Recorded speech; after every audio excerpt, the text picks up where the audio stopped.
ओम शांति। आज 30 दिसंबर 2024 के ईश्वरी मधुर महावाक्य सुनते हैं।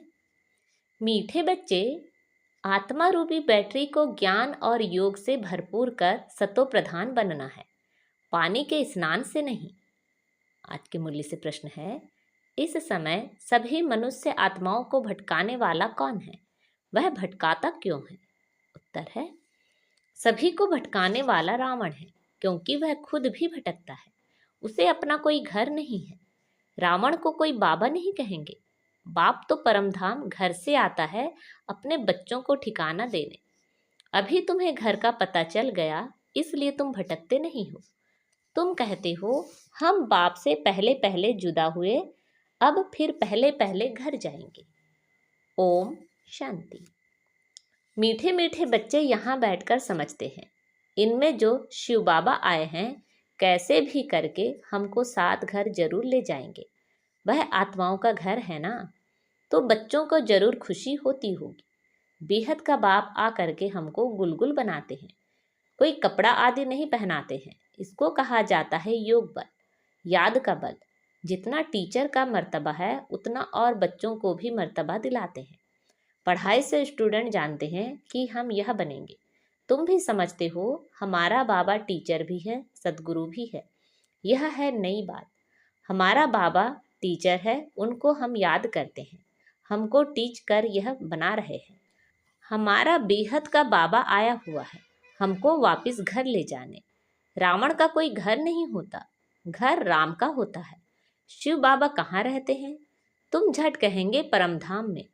रावण को तो बाबा नहीं कहेंगे। रावण कहाँ रहते हैं पता नहीं। ऐसे नहीं कहेंगे कि रावण परमधाम में रहते हैं, नहीं, उनका जैसे कि ठिकाना ही नहीं, भटकता रहता है। तुमको भी भटकाता है। तुम रावण को याद करते हो क्या? नहीं। कितना तुमको भटकाते हैं। शास्त्र पढ़ो, भक्ति करो, यह करो।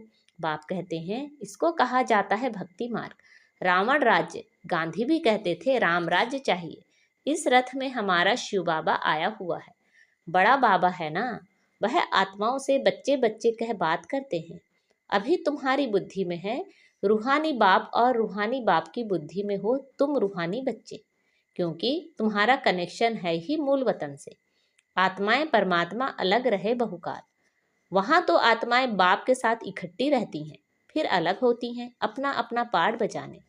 बहुत काल का हिसाब चाहिए ना, वह बाप बैठ बतलाते हैं।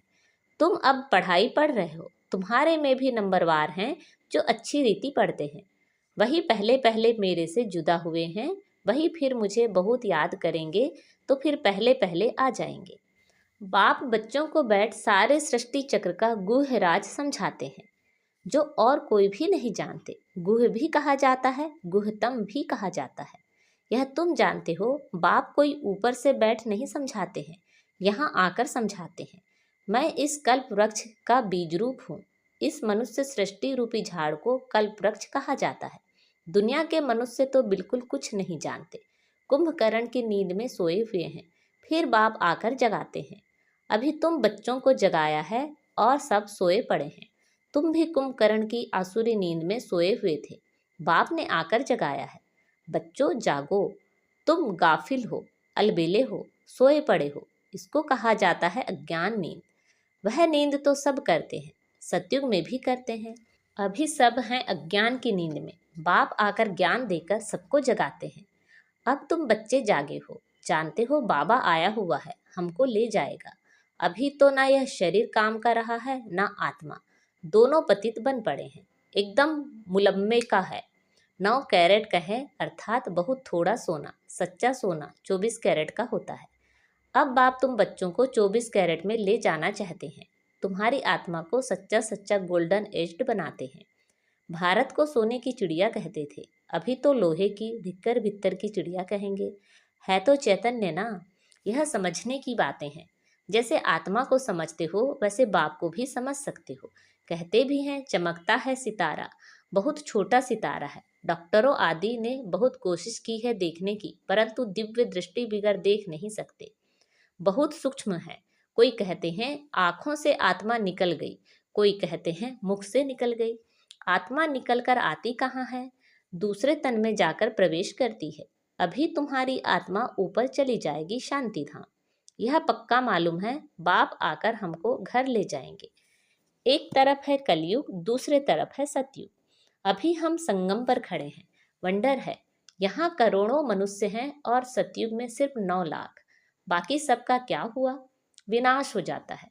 बाप आते ही हैं नई दुनिया की स्थापना करने। ब्रह्मा द्वारा स्थापना होती है, फिर पालना भी होती है 2 रूप में। ऐसे तो नहीं 4 भुजा वाले कोई मनुष्य होंगे, फिर तो शोभा ही नहीं है। बच्चों को भी समझा देते हैं। चतुर्भुज है श्री लक्ष्मी श्री नारायण का कंबाइंड रूप। श्री अर्थात श्रेष्ठ। त्रेता में 2 कला कम हो जाती है, तो बच्चों को यह जो नॉलेज अभी मिलती है इसकी स्मृति में रहना है। मुख्य हैं ही 2 अक्षर, बाप को याद करो, दूसरे कोई की समझ में नहीं आएगा। बाप ही पतित पावन सर्वशक्तिमान है। गाते भी हैं बाबा, आपने हमको सारा आसमान धरती सब कुछ दे दिया। ऐसी कोई चीज नहीं जो ना दी हो, सारे विश्व का राज्य दे दिया है। तुम जानते हो यह लक्ष्मी नारायण विश्व के मालिक थे। फिर ड्रामा का चक्र फिरता है। संपूर्ण निर्विकारी बनना है नंबरवार पुरुषार्थ अनुसार।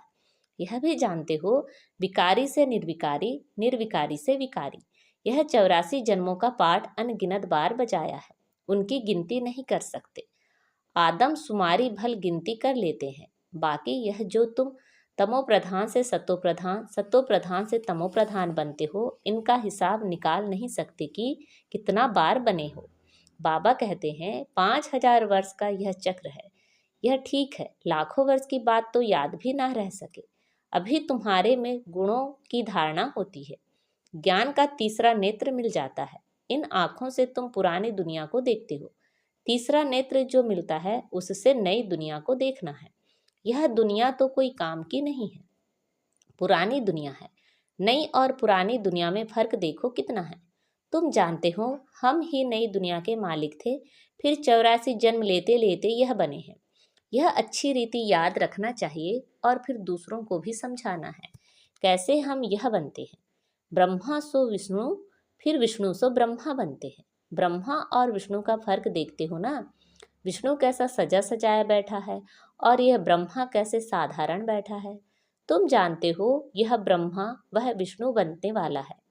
यह किसी को समझाना भी बहुत सहज है। ब्रह्मा विष्णु शंकर का आपस में क्या संबंध है? तुम जानते हो यह विष्णु के 2 रूप लक्ष्मी नारायण हैं। यही विष्णु देवता, सो फिर यह मनुष्य ब्रह्मा बनते हैं। यह विष्णु सतयुग का है, ब्रह्मा यहाँ का है। बाप ने समझाया है ब्रह्मा से विष्णु बनना सेकंड में, फिर विष्णु से ब्रह्मा बनने में 5000 वर्ष लगते हैं। तत्वम, केवल एक ब्रह्मा ही तो नहीं बनते हैं ना। यह बातें सिवाय बाप के और कोई समझा ना सके। यहाँ कोई मनुष्य गुरु की बात नहीं है। इनका भी गुरु शिव बाबा, तुम ब्राह्मणों का भी गुरु शिव बाबा है। उनको सदगुरु कहा जाता है। तो बच्चों को शिव बाबा को ही याद करना है। कोई को भी यह समझाना तो बहुत सहज है। शिव बाबा को याद करो। शिव बाबा स्वर्ग नई दुनिया रचते हैं। उच्चते उच्च भगवान शिव है, वह हम आत्माओं का बाबा है। जो भगवान बच्चों को कहते हैं मुझ बाप को याद करो। याद करना कितना सहज है। बच्चा पैदा होता है और झट माँ माँ उनके मुख से आपे ही निकलता है। माँ बाप के सिवाय और कोई पास नहीं जाएगा। माँ मर जाती है वह फिर और बात है। पहले है माँ और बाप, फिर पीछे और मित्र संबंधी आदि होते हैं। उसमें भी जोड़ी जोड़ी होगी। चाचा चाची 2 हैं ना। कुमारी होगी, फिर बड़ी होते ही कोई चाची कहेंगे, कोई मामी कहेंगे। अभी तुमको बाप समझाते हैं तुम सब भाई भाई हो, बस, और सब संबंध कैंसिल करते हैं। भाई भाई समझेंगे तो एक बाप को याद करेंगे। बाप भी कहते हैं बच्चों मुझ एक बाप को याद करो। कितना बड़ा बेहद का बाप है। वह बड़ा बाबा तुमको बेहद का वर्षा देने आया है। घड़ी घड़ी कहते हैं मन मना भाव। अपने को आत्मा समझ बाप को याद करो। यह बात भूलो मत। देह अभिमान में आने से ही भूल जाते हैं। पहले पहले तो अपने को आत्मा समझना है। हम आत्मा शालिग्राम हैं और एक बाप को ही याद करना है। बाप ने समझाया है मैं पतित पावन हूँ, मुझे याद करने से तुम्हारी बैटरी जो खाली हो गई है वह भरपूर हो जाएगी। तुम सतो प्रधान बन जाएंगे। पानी की गंगा में तो जन्म जन्मांतर घुटका खाया है, लेकिन पावन बन नहीं सके। पानी कैसे पतित पावन हो सकता है? ज्ञान से ही सद्गति होती है। इस समय है ही पाप आत्माओं की झूठी दुनिया। लेन देन भी पाप आत्माओं से ही होती है। मनसा वाचा कर्मणा पाप आत्मा ही बनते हैं। अभी तुम बच्चों को समझ मिली है। तुम कहते हो हम यह लक्ष्मी नारायण बनने के लिए पुरुषार्थ करते हैं। अभी तुम्हारी भक्ति करना बंद है। ज्ञान से सद्गति होती है। यह देवताएं सद्गति में है ना। बाप ने समझाया है, यह बहुत जन्मों के अंत में है। बाप कितना सहज समझाते हैं। तुम बच्चे कितनी मेहनत करते हो, कल्प कल्प करते हो। पुरानी दुनिया को बदल नई दुनिया बनानी है। कहते हैं ना, भगवान जादूगर है, रत्नागर है, सौदागर है। जादूगर तो है ना, पुरानी दुनिया को हेल से बदल हेविन बना देते हैं। कितना जादू है। अभी तुम हेविन के रहवासी बन रहे हो। जानते हो, अभी हम हेल के रहवासी हैं। हेल और हेविन अलग है। 5,000 वर्ष का चक्र है, लाखों वर्ष की तो बात ही नहीं। यह बातें भूलनी नहीं चाहिए। भगवान वांच है ना। कोई जरूर है जो पुनर्जन्म रहित है। श्री कृष्ण को तो शरीर है, शिव को नहीं है। उनको मुख तो जरूर चाहिए। तुमको सुनाने के लिए आकर पढ़ाते हैं ना। ड्रामा अनुसार सारी नॉलेज ही उनके पास है। वह सारे कल्प में एक ही बार आते हैं, दुखधाम को सुखधाम बनाने। सुख शांति का वर्षा जरूर बाप से मिला है। तब तो मनुष्य चाहते हैं ना, बाप को याद करते हैं। बाप ज्ञान देखो कैसे सहज रीति देते हैं। यहाँ बैठे भी बाप को याद करो, बाजोली याद करो तो भी मन मनाभव ही है। बाप ही यह सारा ज्ञान देने वाला है। तुम कहेंगे हम बेहद के बाप पास जाते हैं। बाप हमको शांति धाम सुख धाम ले जाने का रास्ता बताते हैं। यहाँ बैठे घर को याद करना है। अपने को आत्मा समझ बाप को याद करना है, घर को याद करना है और नई दुनिया को याद करना है। यह पुरानी दुनिया तो खत्म होनी ही है। आगे चलकर तुम वैकुंठ को भी बहुत याद करेंगे। घड़ी घड़ी वैकुंठ में जाते रहेंगे। शुरू में बच्चियां घड़ी घड़ी आपस में बैठ वैकुंठ में चली जाती थी। यह देखकर बड़े बड़े घर वाले अपने बच्चों को भेज देते थे। नाम ही रखा था ओम निवास। कितने ढेर बच्चे आए, फिर हंगामा हुआ। बच्चों को पढ़ाते थे, आपे ही ध्यान में चले जाते थे। अभी यह ध्यान दीदार का पाठ बंद कर दिया है। यहाँ भी कब्रिस्तान बना देते थे, सबको सुला देते थे, कहते थे अब शिव बाबा को याद करो, ध्यान में चले जाते थे। अब तुम बच्चे भी जादूगर हो, किसी को भी देखेंगे और वह झट ध्यान में चले जाएंगे। यह जादू कितना अच्छा है। नौधा भक्ति में तो एकदम प्राण देने तैयार होते हैं, तब उनको दीदार होता है। यहाँ तो बाप खुद आए हैं, तुम बच्चों को पढ़ाकर उच्च पद प्राप्त कराते हैं।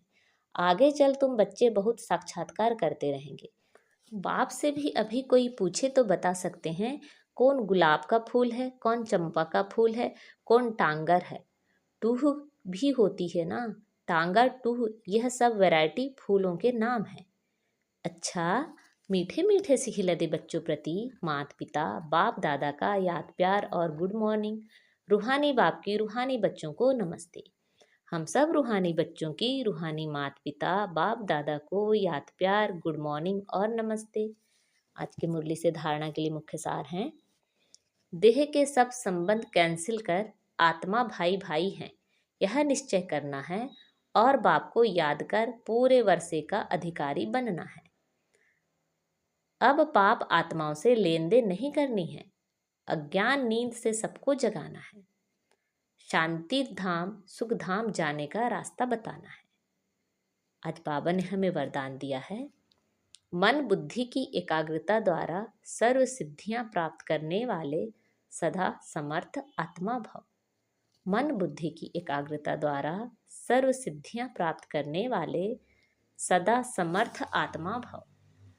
सर्व सिद्धियों को प्राप्त करने के लिए एकाग्रता की शक्ति को बढ़ाओ। यह एकाग्रता की शक्ति सहज निर्विघ्न बना देती है। मेहनत करने की आवश्यकता नहीं रहती। एक बाप दूसरा ना कोई, इसका सहज अनुभव होता है। सहज एक रस स्थिति बन जाती है। सर्व के प्रति कल्याण की वृत्ति, भाई भाई की दृष्टि रहती है। लेकिन एकाग्र होने के लिए इतना समर्थ बनो जो मन बुद्धि सदा आपके ऑर्डर अनुसार चले, स्वप्न में भी सेकंड मात्र भी हलचल ना हो। आज का स्लोगन है, कमल पुष्प के समान न्यारे रहो तो प्रभु के प्यार का पात्र बन जाएंगे। कमल पुष्प के समान न्यारे रहो तो प्रभु के प्यार का पात्र बन जाएंगे। अच्छा, ओम शांति।